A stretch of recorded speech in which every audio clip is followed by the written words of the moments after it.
랄라하의 사연 드라마를 찾아주신 구독자 여러분 안녕하세요. 오늘은 감동이 있는 한 편의 드라마 같은 사연을 가지고 왔습니다. 그럼 바로 사연을 읽어보겠습니다. 안녕하세요. 30대 중반의 전업주부입니다. 흔히 사이좋은 부부를 가리켜 인꼬 부부라고 하죠. 저는 26의 남편을 만나 결혼하고 5년 동안 변함없는 사랑을 하는 우리 부부야말로 인꼬 부부라고 자부했습니다. 단 한 번도 우리 사이를 의심해 본 적이 없었어요. 그런데 결혼 6년차 접어들 무렵 저에겐 제 인생이 무너질 것 같은 위기의 순간을 만났고, 과연 금슬이 좋다는 게 무엇일까? 대체 부부는 무엇으로 사는가 하는 자괴감과 회한마저 들었는데요. 제가 부부 문제로 대혼란을 겪었던 그때의 이야기를 들려드리고 싶어요. 먼저 우리 부부 이야기부터 할게요. 누군가 두 분 어떻게 만났어요? 하고 물으면 우린 늘 이렇게 답했답니다. 모델하우스에서 주웠어요. 아니, 요즘 모델하우스는 남편을 끼어 팔아요? 그러게요. 그땐 그랬네요. 때는 바야흐르 대학을 막 졸업하고 미래에 대한 막연한 불안감에 몸부림치던 늦은 봄. 취준생이 되기엔 제 꿈과 야망이 너무 커서 섣불리 아무거나 할 수 없다고 말했지만, 사실 알고 보면 그냥 할 일 없이 뒹굴뒹굴 방바닥이나 긁던 그런 백수 시절을 보내고 있었습니다. 그때 아는 동생 B가 서울 근교에 있는 모델하우스에서 아르바이트를 하고 있으니 심심하면 한번 놀러 오라고 하는 게 아니겠어요? 지하철을 타고 다시 마을버스를 갈아타야 하는 제법 난코스였지만 남아도는 게 시간이었던 저는 놀이삼아 재미삼아 아는 동생이 말한 모델하우스에 구경을 갔죠. 그곳에서 나레이터 모델 유니폼을 근사하게 차려입고 안내 멘트를 하는 B가 왠지 웃기면서도 무척 대견해 보였습니다. 30평형대 안방, 아이방, 욕실, 주방 거실로 구성되어 있습니다. 현관장부터 먼저 보실게요. 모던 화이트 계열 컬러로 깔끔하게 처리했고요. 출입 시 현관 조명과 함께 아래 센서 조명까지 켜져서 마치 호텔 같은 현관이 완성되었습니다. 오, 진짜 발밑까지 환하네. 이야, 조명등 배터리는 얼마나 가는데? 그런 쓸데없는 질문하지 마시고요. 다음 주방으로 가보실게요. 왜? 난 주방 말고 침실 가고 싶은데. 거긴 볼 게 없어요. 자자, 주방엔 빌트인 냉장고가 돋보이는 공간입니다. 마치 처음부터 세트처럼 완벽하게 보이시죠?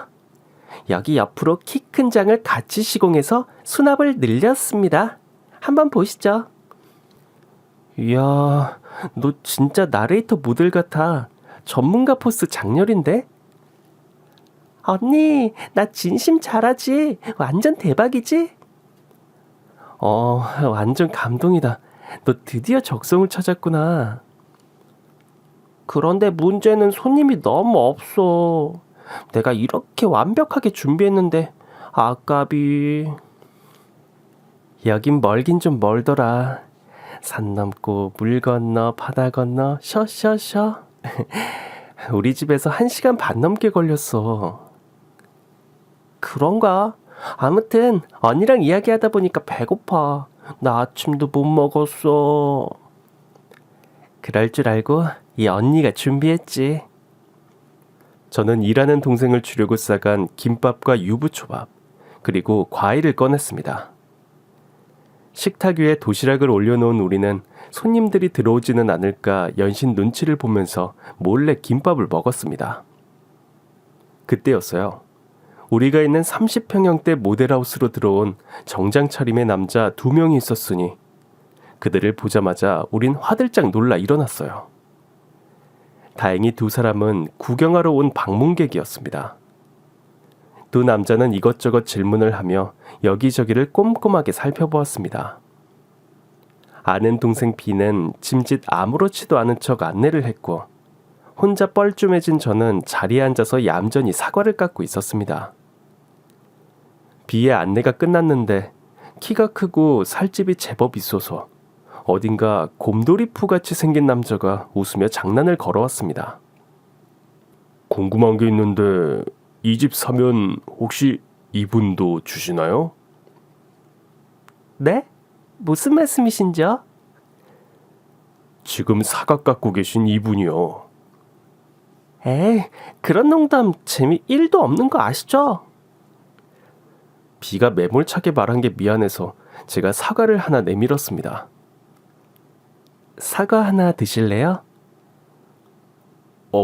그래도 될까요? 그럼 사양하지 않고 잘 먹겠습니다. 제가 깎아놓은 사과를 덥석 하나 입에 넣은 남자의 눈빛은 호기심으로 반짝였고 어딘가 선량해 보였어요. 사과를 다 먹고 나서는 혹시 차 안 가져오셨으면 제가 지하철역까지 태워드려도 될까요? 여기 택시 잡기도 어렵던데. 그럼 고맙죠. 언니, 어떻게 할래? 지금 같이 나가면 편하긴 하지. 말은 그렇게 했지만 아는 동생 B는 얼른 제게 귓속말을 했습니다. 저 사람들 믿을 수 있을까? 노총각 아저씨 같은데. 언니, 그냥 나중에 나랑 같이 가. 라고 속삭였어요. 그런데 이상하게도 저는 그 남자와 같이 가도 괜찮을 것만 같더라고요. 평소 같으면 그런 아저씨의 제안 따위 흥하고 튕겼을 텐데 왠지 모를 믿음이 갔달까? 저도 모르게 주섬주섬 가방을 챙겨 들고 일어서고 있더라고요. 태워주시면 고맙죠. 정장 차림의 남자들은 같은 회사 선후배 사이였고 외국계 기업 식품회사에 다니고 있었습니다. 후배는 결혼해서 아이가 3살이라며 같이 가는 내내 귀가 따갑도록 아들 자랑을 했습니다. 뒷좌석에 앉아서 그래, 네 아들 신동이다 신동. 제발 네 아들 얘기 그만하고 운전하는 네 선배 이야기 좀 들으면 안 되겠니? 하는 마음이었지만 차마 운전석에 있는 곰돌이푸에게 말을 걸지 못했어요. 조대리, 여기서 지하철 타면 한 번에 갈 거야. 그지? 내일 보자. 예? 선배님은? 이 승려분 댁까지 모셔다 드리고 갈게. 오, 후배를 떨쳐보내는 저 박력. 저는 속으로 박수를 치며 좋아라 했어요. 자기소개도 못했네요. 김형준이라고 합니다. 민수진입니다. 남자는 저보다 9살이 많은 연상이었지만 동안이라 그런지 전혀 나이 차이가 느껴지지 않았어요. 제가 집중하느라 입술을 삐쭉 내밀고 야무지게 사각 깎는 모습을 보고 반했다는 게 어딘지 괴짜 같아 보였지만 그런 솔직함이 또 매력적으로 느껴졌습니다. 서로의 휴대폰 번호를 주고받고 SNS 계정으로 친구도 맺었어요. 우리 하루 만에 절친됐네요. 내일 뭐예요? 그렇게 우린 이틀이 멀다 하고 만났고 그해 여름 급속도로 가까워졌습니다. 그해 가을 우리 집이 재건축에 들어가면서 가족들이 다른 곳으로 이사를 가게 됐는데 저는 이 기회를 틈타 원룸에서 나 홀로 독립을 하고 싶다고 부모님께 말씀드렸어요. 이 이야기를 들은 곰돌이푸는 자취생활은 절대 안 된다며 반대를 하더라고요. 안 돼. 원룸에 너 혼자 산다고? 난 반대야. 오빠, 무슨 곰팡이 나는 꼰대 같은 발언이야. 요즘 1인 가구가 대세인 거 몰라? 너 혼자 나와서 살 거면 그냥 나랑 같이 살자. 뭐? 뭐가 이렇게 파격적이야? 동거하자고? 갑자기? 아니다. 우리 결혼하자. 너가 어려서 내가 말 꺼내기가 좀 미안했는데 안 되겠어. 당장 나랑 살자. 이듬해 봄, 우린 일가 친척들과 지인들의 축복 속에서 웨딩 마치를 올렸습니다. 모델하우스에서 만났던 남편의 직장 후배 조대리와 내가 아는 동생 B는 자기들이 이 결혼의 1등 공신이라며 정장 한 벌로는 부족하니 구두에 가방도 있어야 한다고 너스레를 떨었고 우린 우리의 마음을 담은 두툼한 금일봉을 전달해서 그들의 마음을 흡족하게 했습니다. 남편네 회사는 외국 계열이라 그런지 복지 혜택이 좋았어요. 흔히 말하는 워라밸의 끝판왕이랄까? 자기 일만 정직하게 해놓으면 아무런 간섭 없이 정시 퇴근이 가능했습니다. 야근이 없으니 자연스럽게 집에서 함께하는 시간이 많았고 우린 같이 테니스를 배우거나 영화를 보거나 맛집 탐방을 하면서 행복한 시간을 보냈습니다. 휴가도 상당히 자유롭게 신청할 수 있어서 일주일씩 가까운 곳으로 해외여행을 다녀오기도 했죠. 남편과 함께하는 시간이 많으니 자연스럽게 우린 인꼬 부부라고 불렀습니다. 저희 아파트 같은 라인에 사는 한 아주머니는 만날 때마다 저희에게 배 도라지 즙을 나눠주곤 했는데 그분은 우릴 볼 때마다 부러워하셨어요. 남편이랑 이렇게 같이 다니니 얼마나 좋으세요. 우리 동네에서 부부 금슬이 제일 좋은 인꼬 부부. 아우 부럽다 정말. 그 말을 들을 때마다 피식하고 웃음이 새어나왔지만 저는 꼭 참았어요. 세상에 인꼬가 다 죽었나? 우리가 사소한 걸로 티격태격 싸우는 걸 보면 그런 말 안 할 텐데, 그지? 남들 눈엔 우리가 인꼬 부부로 보이나 보지. 근데 인꼬가 정말 사이가 좋은 조류가 맞아? 알고 보면 바람둥이고 그런 거 아니야? 옛날에 우리 집에서 인꼬 키운 적 있어. 인꼬라고 부르지만 실은 앵무새래. 일본어로 인꼬인 거지. 새 박사님. 그래서 앵무새는 부부 금슬이 좋습니까? 네, 그렇습니다.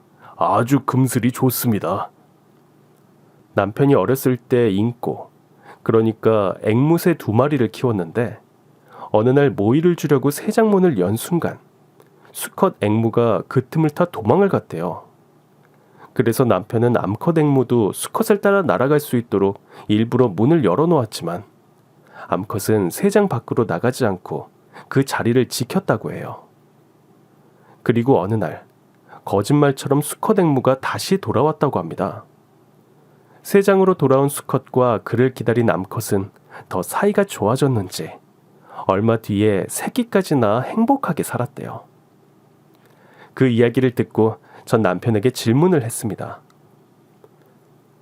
자기야, 만일 자기도 수컷 인꼬처럼 우연히 새장을 나가게 되잖아. 그럼 다시 돌아올 거야?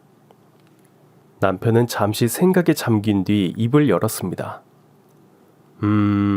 당연하지 않을까? 즐거운 곳에서 날 오라 하여도 내 쉴 곳은 작은 집, 여기 내 집뿐인데. 뭐야, 노래가사 읊지 말고요. 제대로 대답하라고. 난 무슨 일이 있어도 반드시 돌아와.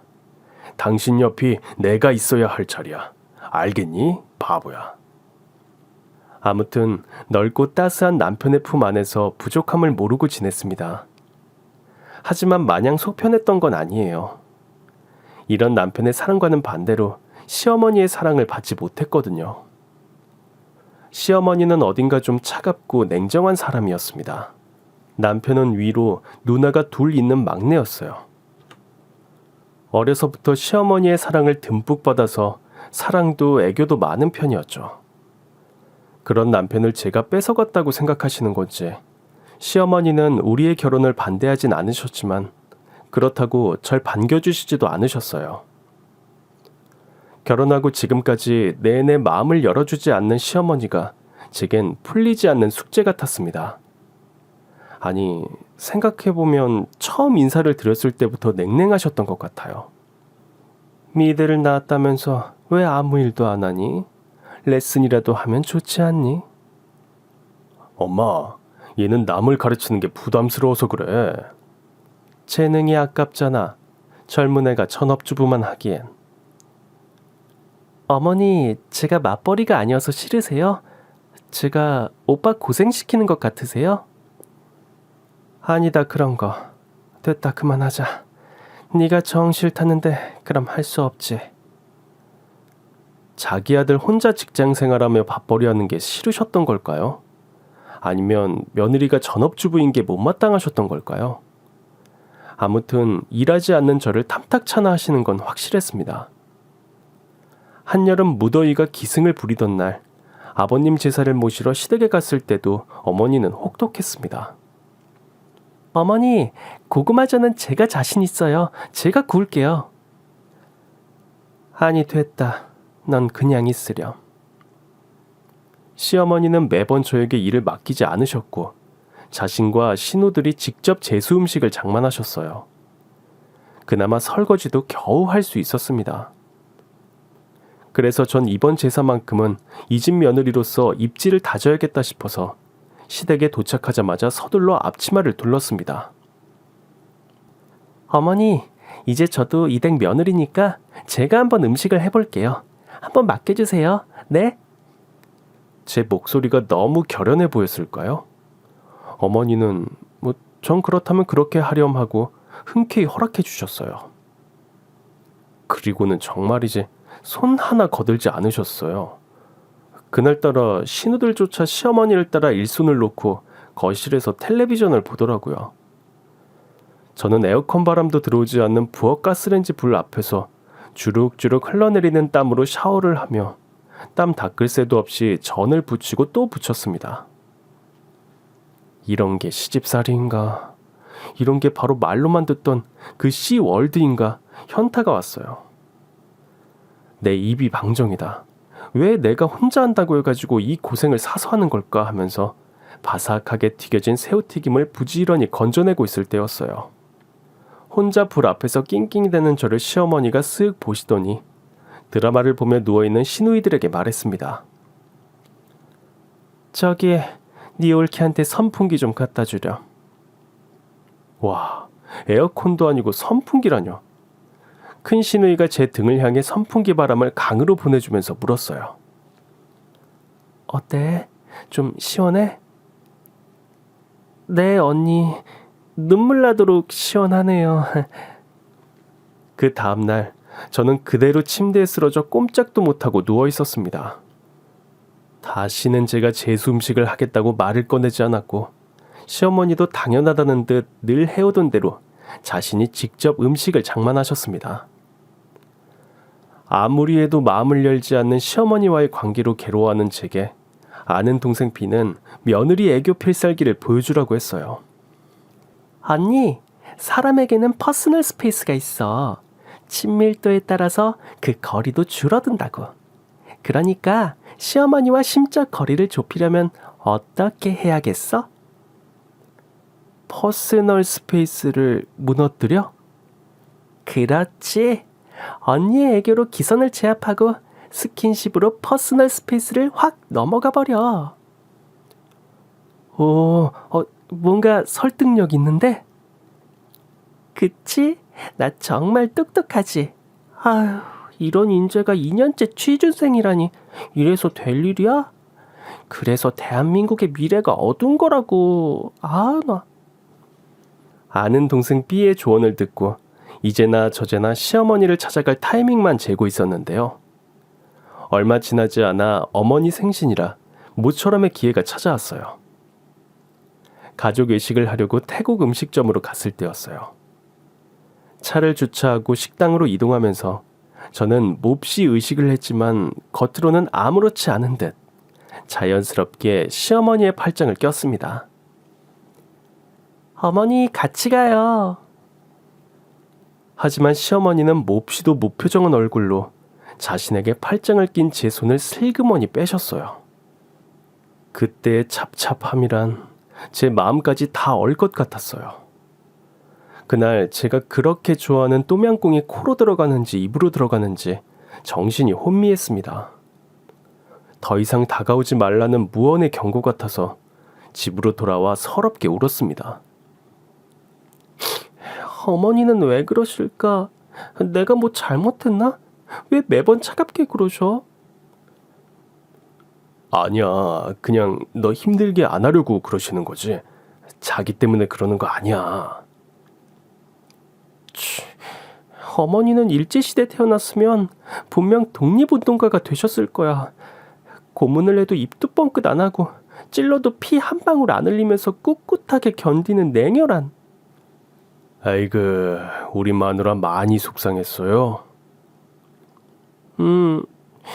여기가 너무 아파. 시댁을 다녀올 때마다 더해지는 속상한 마음을 남편이 달래주었습니다. 그럴 때마다 내가 좀 더 열심히 하면 어머님께서도 마음을 좀 열어주시겠지 하며 긍정적인 마음을 내었습니다. 열심히 뜨개질을 배워서 어머니 모자도 만들어드리고 베이킹을 배우면 쿠키를 구워서 시어머니께 보내드리기도 했어요. 그렇게 어느 정도의 시간이 흘렀을까? 이번엔 남편의 태도도 조금씩 달라졌어요. 무슨 일인지 덩치가 퉁퉁했던 사람이 점차적으로 살이 빠져갔고 얼굴은 턱선이 살아나서 샤프하게 보였어요. 옷 입는 스타일도 바뀌어서 운동복 즐겨 입는 연하남 느낌이 난달까요? 외모도 외모지만 성격도 엄청 달라졌어요.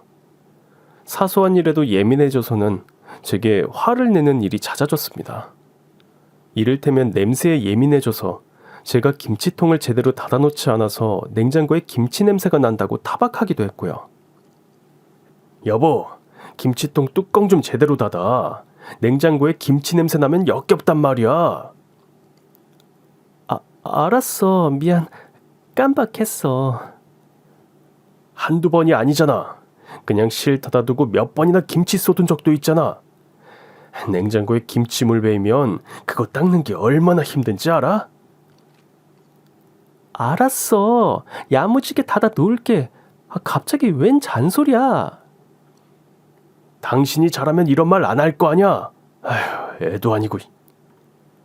알았다고. 앞으로 잘할게. 그런가 하면 재활용 쓰레기를 매일 버리지 않는다고 절 나무라기도 했어요. 저는 깔끔한 것을 좋아하는 남편을 따라 집안일을 조금은 잘하게 된 것 같은데 남편 성에는 안 차는 모양이에요. 어머님이 살림을 잘하시니 남편의 기준은 지나치게 높아요. 한 번은 제가 반쯤 먹다 남은 된장국을 용기에 담고 랩으로 대충 싸서 냉장고에 넣어두었는데 남편이 그걸 꺼내다가 그대로 쏟은 거예요. 여느 때 같으면 그냥 닫고 좀 조심하라고 할 남편은 참지 않고 버럭 화를 냈습니다. 아, 좀! 이것도 제대로 못하지! 몇 번이나 말하냐? 또 흘렀어! 아, 왜 그래? 사람 숨 막히게. 잘못했어. 잘못했다고. 나도 밥하고 설거지하고 급하게 은행 간다고 그렇게 된 거야. 일부러 그런 게 아니라고. 그게 자기한테 이렇게까지 야단 맞을 일이야? 요즘 오빠 왜 그래? 나한테 불만 있어? 불만 있으면 말로 해. 자꾸 짜증내고 화내지 말고. 저도 참지 않고 불만을 다 토로했고 그날 밤 우린 처음으로 서로 말을 하지 않고 각방을 썼어요. 다음 날도 하루 종일 불편했습니다. 답답한 마음에 아는 동생 B에게 전화를 걸어 하소연을 했습니다. 언니, 목소리가 왜 그렇게 힘이 없어? 요즘 남편하고 관계가 좀 안 좋아. 어떻게 안 좋은데? 남편이 예민해져서 작은 일에도 왕짜증이야. 화도 잘 내. 나한테 말도 함부로 해서 좀 무섭기도 하고. 이젠 한 공간에 같이 있는 게 너무 숨막히고 힘들 정도야. 형부가 그런 태도를 보인 지 얼마나 됐는데? 지난 4월인가 그랬으니까 한 달 좀 더 넘었네. 형부 나이가 몇 살이야? 내년이면 40이야. 완전 아저씨지. 언니, 그거 갱년기 아니야? 전에 목욕탕 갔는데 아줌마들이 남편이 갱년기라고 막 그러더라고. 그거 50대에 오는 거 아니니? 아는 동생 B는 남편이 남자 갱년기 같다고 했어요. 언니, 남자도 갱년기가 오면 시시때때로 짜증내고 삐지고 드라마 보면서 그렇게 운대. 호르몬이 바뀌는 거지. 남성에서 여성으로. 정말 우리 남편 증상이랑 비슷한데 너 정말 예리하다. 그지? 언니, 나 예리하게 너무 잘 진단하지. 다시 의욕이 솟구치는데 지금이라도 의대 한번 도전해볼까? 저는 인터넷으로 남성 갱년기 증상을 검색해보고 우리 남편이 갱년기임을 믿어 의심치 않았어요. 그렇지 않고서야 남편이 이렇게 변할 리가 없으니까요. 그 이후로도 저는 남편을 유심히 관찰했죠. 남편이 좀 예민하게 굴어도 이해가 됐어요. 갱년기라서 저렇다 하고요. 그런데 어느 날 남편이 샤워를 하고 나왔는데 욕실 세면대에 머리카락이 엄청 빠져 있는 거예요. 헐, 저는 남편이 걱정되어 조심스럽게 물었습니다. 여보, 당신 머리카락 엄청 빠졌어. 탈모 오는 거 아니야? 당신 아버님 어떠셨어? 그런 거 아니야. 계절 바뀌면 그래. 호들갑 떨지 마. 아닌데. 내가 볼 땐 꽤 심각해. 자기 살도 엄청 빠졌지. 어디 아픈 거 아니야? 괜찮다고. 난 멀쩡해. 당신 요즘 갱년기 같아. 호르몬 이상으로 예민해질 수 있대. 우리 병원이라도 가보자, 응? 저는 단지 남편이 걱정되어 한 말인데 남편은 벼락같이 화를 내며 소리를 질렀습니다. 나 아무런 이상 없어. 제발 날 환자 취급 좀 하지 말라고. 우리 사이는 좀처럼 더 가까워지지 않았습니다. 이렇게 사사건건 불만을 가진 사람과 어떻게 살아야 할지 막막했어요. 더 이상 날 사랑하지 않는 걸까? 결국 우리 사랑은 이 정도밖에 안 되는 걸까? 온갖 망상이 저를 괴롭혔습니다. 지금까지 늘 둘이 함께 붙어 있었고 남편만 의지하고 살아서 더 서운하고 힘들었습니다. 그런 생활이 이어진 지 한 달 정도 지났을 때 그 사달이 났습니다. 남편이 여행용 캐리어에 옷장 속에 있는 자기 옷을 쓸어 담고 있는 게 아니겠습니까? 저는 그 광경에 깜짝 놀라 소리를 쳤습니다. 여보, 당신 지금 뭐해? 어디 가? 해외 출장. 갑자기? 어디로? 남편은 대답해주지 않았어요. 전 기가 막혔어요. 남편 회사는 출장 업기로 유명하다고 남편 본인 입으로 그렇게 말해놓고는 느닷없이 출장이라뇨. 그것도 해외 출장이라니 이 남자가 왜 이러나 싶었습니다. 언제 오는데? 얼마나 걸릴지 몰라. 한 5년 정도 걸릴 수 있어. 나 기다리지 말고 친정에 가 있어. 그게 무슨 말이야? 난데없이 5년짜리 출장이라니. 세상에, 이런 게 어디 있어요. 제가 붙잡을 새도 없이 남편은 그대로 휙 하고 집을 나가버렸습니다. 그리고 그 길로 돌아오지 않았어요. 저는 황당하고 어이가 없어서 당장 뭘 어떻게 해야 할지 몰랐어요. 물 한 잔을 마시고 심호흡을 하고 남편에게 전화를 걸었지만 남편의 전화기는 꺼져 있었습니다. 남편 회사에 전화를 해봤죠. 안녕하세요. 저는 김형준 부장 와이프인데요. 저희 남편이 출장에 갑자기 잡혔던데 맞죠? 네, 사모님 출장 맞으시고요. 그게 어디로 가셨는지는 알려드릴 수 없어요. 죄송합니다. 뭔가 숨기는 게 분명한데 회사에선 더 이상 알려줄 것 같지 않더라고요. 남편과 절친한 후배 조대리에게 전화했습니다. 조대리님 잘 지내시죠? 형수님, 저는 잘 지내고 있죠. 글쎄, 우리 아들이 구구단을 다 뗐지 뭡니까? 이제 겨우 5살인데요. 한글은 진작에 쓰고 읽고요. 맞다. 형수님은 어떠세요? 우리 남편이 갑자기 출장을 가서 궁금해서요. 회사에 출장 없다고 하지 않았어요? 형수님, 출장 없는 회사가 어디 있어요? 그것도 우리 같은 외국계 회사에서요. 그럼 지금까지 뭐해요? 우리 남편은 출장 한 번도 간 적이 없는데요. 부장님 대신 우리가 늘 돌아가면서 갔죠. 형수님, 죄송한데요. 지금 제가 업무가 급해서. 죄송합니다. 다음에 봬요. 뭐가 뭔지 알 수가 없고 나 빼고 모두 나를 속이고 있는 것 같아서 진짜 말 그대로 미쳐 돌아버릴 노릇이었습니다. 남편은 어딜 갔는지 몰라도 갔으면 잘 갔는지 연락이라도 좀 해줬으면 좋겠는데 그게 안 되니까 저는 너무 속상해서 눈물만 뚝뚝 흘렸습니다. 남편의 SNS도 업로드가 안 된 지가 꽤 오래되었어요. 그리고 얼마 뒤 남편의 전화가 어느새 없는 번호로 바뀐 걸 알고 저는 올 것이 왔구나 했어요. 정말 하늘이 무너지는 것 같았습니다. 제 소식을 어떻게 알았는지 친정 부모님이 집으로 한 걸음에 달려오셨습니다. 엄마를 보자 그동안 참았던 서름이 폭발했습니다. 엄마, 오빠가 갑자기 사라졌어. 연기처럼 사라졌어, 엄마. 아유, 그래, 불쌍한 내 새끼. 괜찮아, 다 괜찮아. 엄마가 있잖아. 엄마 품에서 한참을 울고 나니 마음이 차분해졌습니다. 엄마, 근데 어떻게 알고 왔어? 네 시어머니 전화 받고 너 혼자 있는데 얼른 데려가라고 하대. 어머님이? 그래, 무슨 일인지 모르겠지만 일단 여기 혼자 있지 말고 당장 집으로 들어가자.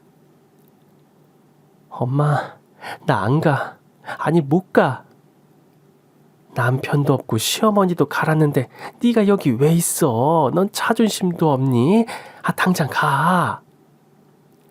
아니, 나 오빠 기다릴 거야. 오빠 올 때까지 내가 지킬 거야. 오빠는 반드시 돌아올 거야. 제 고집이 또 한 고집하는 걸 잘 아시는 부모님은 밥 잘 챙겨 먹으라고 신신당부하시며 돌아가셨습니다. 그렇게 하루하루 페인처럼 산 지 한 달 정도가 지났을까요? 이번엔 시어머니가 우리 집으로 오셨습니다. 시어머니의 얼굴을 보자마자 눈물이 펑 터져버렸습니다. 어머님, 그이가 없어졌어요. 온데간데 없이 사라졌어요. 저한테 말도 안 하고요. 갑자기 출장 간다면서요. 집을 나가서 안 돌아와요. 하면서 어린애처럼 엉엉 울었습니다. 차갑고 매몰찬 인조인간 같은 시어머니가 갑자기 절 꼭 안아주며 같이 눈물을 흘리셨어요. 알아. 그동안 너무 힘들었지, 아가. 시어머니의 따뜻한 말 한마디에 저는 이게 무슨 영문인가 싶어 어안이 벙벙했습니다. 시어머니는 여태껏 저만 몰랐던 남편의 비밀을 들려주셨습니다. 남편은 오래전부터 희귀병을 앓고 있었다는 걸 말이죠. 형준이가 중학교 1학년 때 갑작스런 고열로 병원에 입원했는데 그때 알게 됐지. 난치성 희귀병이 있다는 걸. 애는 혼수 상태에 빠져서 사경을 헤매지. 병원에서는 장례 준비하라고 하지. 그땐 정말 내가 미치는 줄 알았어. 모두 나한테 절망적이라고, 포기하라고, 마음 접으라고 하는데 그게 돼? 내가 엄마인데 어떻게 아들을 포기해? 어머니는 병상에 누워있는 아들을 포기할 수 없었다고 해요. 아이의 손을 잡고 몇 날 며칠을 간절한 마음으로 기도했대요. 이런 시어머니의 간절한 마음이 하늘에 닿은 것인지 아들은 기적적으로 건강을 회복했고 퇴원을 하고 다시 평범한 일상으로 돌아왔다고 합니다. 그렇다고 난치성 희귀병이 완치된 것은 아니었어요.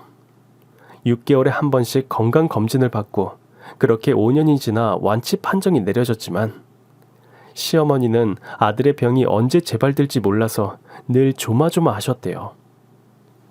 그래서 아들이 자라 결혼 생각 없이 노총각으로 지내도 별 불만이 없었고 한편으로 다행이다 싶으셨는데 갑자기 결혼하겠다며 저를 소개했을 때 너무 놀라셨다고 합니다. 이 결혼을 시켜야 되나 말아야 되나 고민이 많았는데 자기 아들이 너무 행복해 보여서 차마 결혼을 반대할 수 없었다고 해요. 시어머니는 언제 떠날지 모르는 아들 며느리에게 정을 붙이고 싶지 않아서 일부러 마음에도 없는 행동을 해오셨다고 속마음을 털어놓으셨어요. 미안하다. 내가 참 모질게 굴었지. 정 안 붙이려고 그랬어. 늦었지만 용서해다오. 그런 줄도 모르고 저 뒤로 어머니 욕 엄청 했어요. 그래. 못된 시어머니 욕은 3번, 4번 해도 돼. 아니, 네 맘이 다 풀릴 때까지 하렴. 어머니, 근데 오빠는요? 우리 형준 씨는 지금 어디 있어요? 그게... 시어머니는 또다시 흐르는 눈물을 겨우 닦고 남편의 근황을 들려주었습니다. 남편은 지난 봄 병이 악화되어 시한부 판정을 받았다고 합니다. 남편을 최대한 치료라도 받아볼 심산으로 제 발로 전문 요양병원에 입원했고, 자칫 투병 생활이 오래되면 간병하는 사람이 힘드니까 저에겐 제발 비밀로 해달라고 했대요. 어머니 너무해요. 제가 아무리 어려도 남편 병간호 못할까 봐요. 왜 절 이렇게 못된 아내, 나쁜 며느리로 만드세요. 미안하다. 내 생각이 짧았어. 저는 더 목 놓아 엉엉 울고 말았습니다. 그동안의 서름도 폭발했지만 못된 시어머니 연기를 했을 시어머니의 마음이 헤아려져서 제 마음은 걷잡을 수 없이 혼란스러웠어요. 산 사람은 살아야지. 네가 이러고 있는 거 보면 우리 형준이가 얼마나 속상해하겠어. 그래서 사부인께도 전화 드렸는데 네가 집으로 가지 않고 이러고 있으니 너무 걱정이 돼서, 하며 제 어깨를 토닥여 주셨습니다. 저는 남편이 있는 병원이 어딘지 시어머니께 여쭈었습니다. 어머니, 오빠 있는 병원이 어디예요? 저 지금 거기 갈래요. 너 이럴까봐 형준이가 그런 거야. 치료받고 올 때까지 기다리자, 응? 시어머니는 끝까지 알려주지 않을 듯이 입을 꾹 닫고 계셨어요. 저는 눈물로 호소했습니다. 어머니, 아픈 사람을 어떻게 혼자 둬요? 어머니, 오빠 혼자 병실에 있는 거 저 생각만 해도 죽을 것 같아요. 제발 형준 씨가 어디에 있는지 제발 좀 알려주세요. 이대로 있음 저 죽어요. 시어머니는 끝까지 입을 열지 않으려고 하셨지만 제가 죽는다는 말에 어쩔 수 없이 남편이 있는 병원을 알려주셨습니다. 저는 부랴부랴 제 옷가지를 대충 싸서 병원을 찾아갔습니다. 강원도 깊은 산속 외딴 숲에 있는 주로 말기암 환자들이 이용하는 요양병원이었습니다. 때는 가을이라 들녘엔 벼가 누렇게 익어 황금 들판을 이루고 하늘은 티 없이 맑았어요. 차가 병원 앞에 섰을 때 고추잠자리 한 마리가 저를 반기듯 날고 있었어요. 남편의 생사가 오가는 이 시간에도 사람들은 제각각 제 할 일을 하고 자연은 무심해서 잔인할 정도로 아름다웠습니다. 슬프지만 두근거리는 마음으로 병실 문을 열고 들어갔을 때 남편은 저를 발견하고 깜짝 놀라 비명을 질렀어요. 저리 가! 나가라고! 저는 아무런 소리도 들리지 않는 듯이 남편에게 다가가 남편을 꼭 안아주었습니다. 나가라고 발버둥 치던 남편이 금세 안정되었는지 흐느끼기 시작했어요. 남편의 눈물을 보니까 또 제 눈물샘이 폭발했고 우린 그렇게 한참을 부둥켜 안고 울었습니다. 오빠, 어떻게 날 두고 혼자 입원을 해? 어떻게 이래? 너가 이렇게 울고불고 하잖아. 너 고생하는 거 어떻게 봐? 진짜 바보냐? 오빠가 없는데 내가 어떻게 살아? 밥을 어떻게 먹어? 그러다가 정말 나쁜 일이라도 생겼으면 어쩔 뻔했어.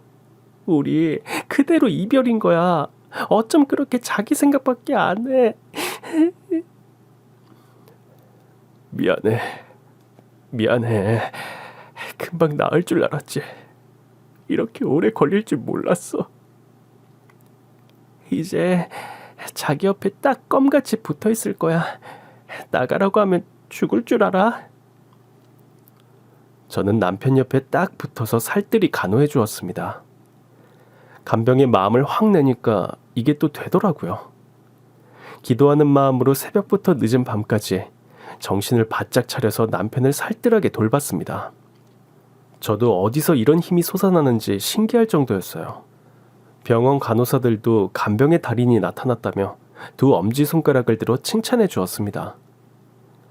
한 달이 지나고 남편의 몸이 기력을 회복하는 듯 보였어요. 그래서 우린 남편의 주치의가 있는 병원으로 옮겼습니다. 남편의 주치의는 저희에게 한 가지 제안을 했어요. 지금 영국에서 개발 중인 신약이 있는데 환자분 상황에 적합한 치료제라고 전 생각합니다. 이게 아직 국내에선 허가되지 않은 약이라 그래서 제안을 해드리고 싶은데 결정은 환자분이 하셔야겠죠. 저희는 지금 찬밥 더운 밥 가릴 처지가 아니었어요. 지푸라기라도 잡는 심정으로 그 신약의 임상실험을 수락했습니다. 남편은 매일 오전 식후 30분이 되면 파란 약 한 알씩을 복용했습니다. 그리고 한 달 뒤 정말 기적에 기적을 더한 듯 남편의 병세는 호전되어 갔어요. 남편의 눈에 띄는 회복세에 담당 의사도 감탄할 정도였습니다. 이거 정말 기적 같은데요. 신약이 환자분에 잘 맞을 거라고 예상은 했지만 이렇게 효과가 좋을지 몰랐습니다. 이건 학회에 보고되어야 할 기적적인 사례 연구가 될 것 같습니다. 이대로 치료를 더 하시면 건강을 되찾는 것도 기대해 볼 만합니다. 정말요? 감사합니다. 선생님 정말 감사합니다. 저는 남편의 주치의에게 허리를 90도로 구부리고 꾸벅꾸벅 절을 했습니다. 이 기쁜 소식을 맨 먼저 전한 곳은 당연히 시어머니였겠죠. 어머니, 어머니! 그래, 무슨 일이냐? 병원에 무슨 일 생겼니? 어머니, 오빠가요, 다시 건강해질 수 있대요. 시한부 아니래요, 이제.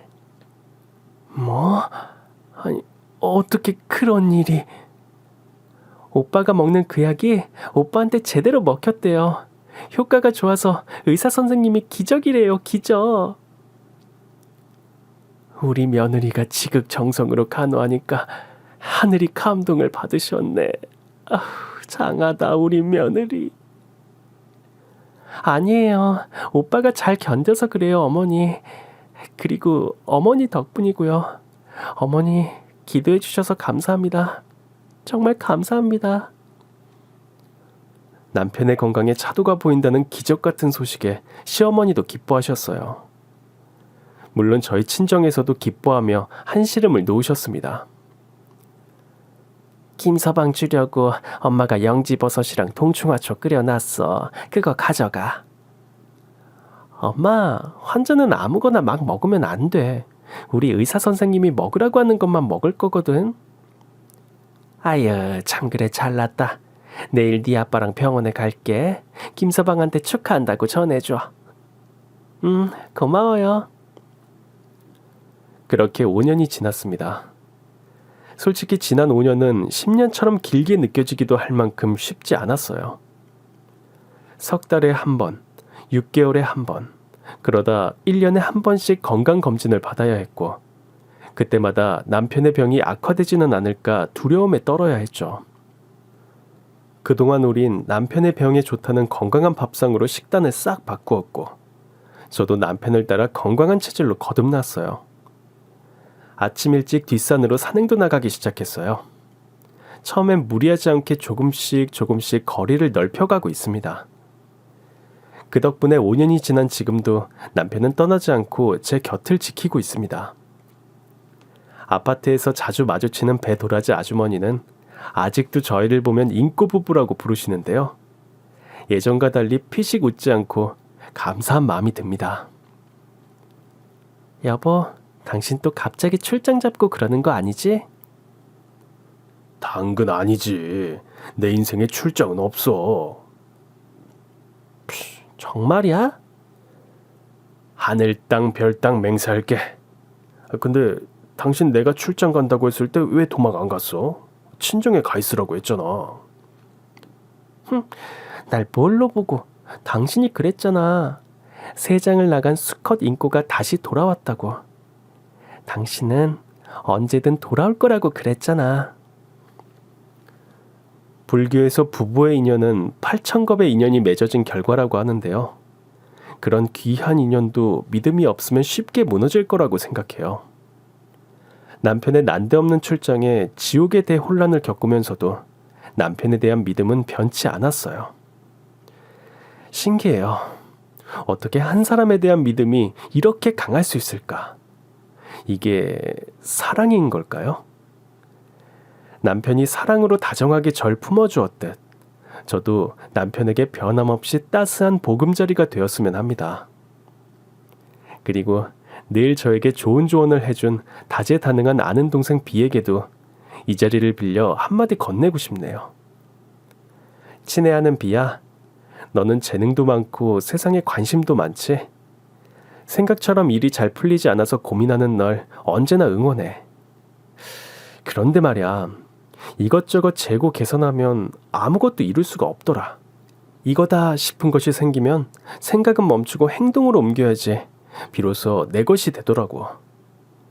물론 책임은 나의 몫이지만 사랑도 그런 것 같아. 사랑이 찾아오지 않는다고 원망하지 말고 사랑을 찾아 나서렴. 용감하게.